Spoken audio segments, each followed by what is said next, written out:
Chomish and Miljrej. Chomish would watch enviously as the big engines pulled their heavy trains out of the big station and out onto the main line.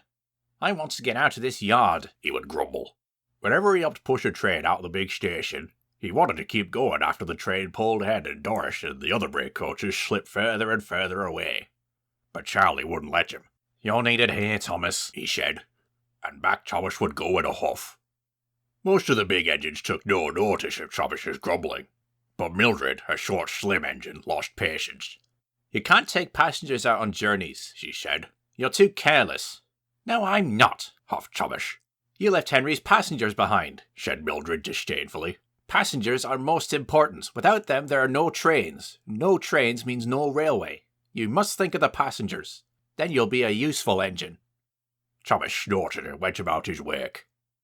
Chomish had stopped cheesing the big engines as they rested in a siding, but they were still annoyed with him. Every time he helped push their trains out the big station, he would whistle as though he was going out on the main line too. Stop that, Miljrej called to him one day. You'll worry the passengers and confuse the station staff. Charlie agreed. No need to be boisterous, Thomas.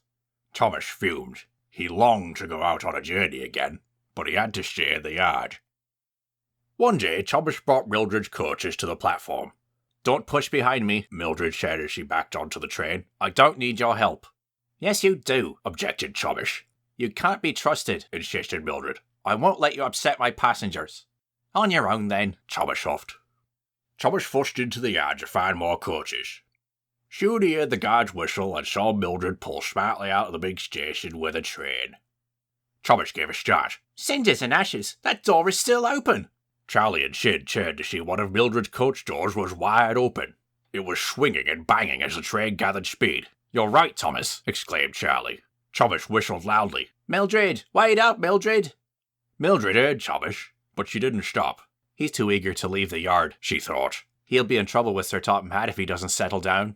She didn't know that one of her coach doors was still wide open, nor did her driver and stoker. They passed the first signal box and ventured out onto the main line, unconcerned with Chomish's whistling. A passenger might fall out, cried Chomish. Come on, Thomas, called Charlie. He pulled the lever and Chomish steamed out the siding towards the main line. Wait, Miljrej, wait! Chomish called again as he ran after the train. Whoa, Thomas, Charlie shouted. He applied the brakes, and Chomish slowed to a stop beside the box. We have to hurry, cried Chomish. Miljred's train! We're just going to tell the signallers, chuckled Charlie. Chomish sat unhappily beside the signal box as Charlie told a signaller about the open door of Miljred's train. Goodness, I haven't noticed, exclaimed the signaller, and she ran into her box to set the signals to halt Miljred's train and to telephone the next station. All right, Thomas, said Charlie. Back we go. Disappointed, Chomish returned to the yard. Later that day, Chomish saw Miljrej return to the big station with her coaches. All the doors were firmly shut. Miljrej did not look pleased with herself at all. Chomish chuckled as the passengers got out of the train. He wanted to tease Miljrej as he puffed up to take her coaches away, but he could see she was ashamed, and decided not to say anything. Miljrej didn't talk either for a long time. She especially didn't tell Chomish to go away after he brought her coaches. She wanted Chomish to give her a push, and to keep an eye on her coaches.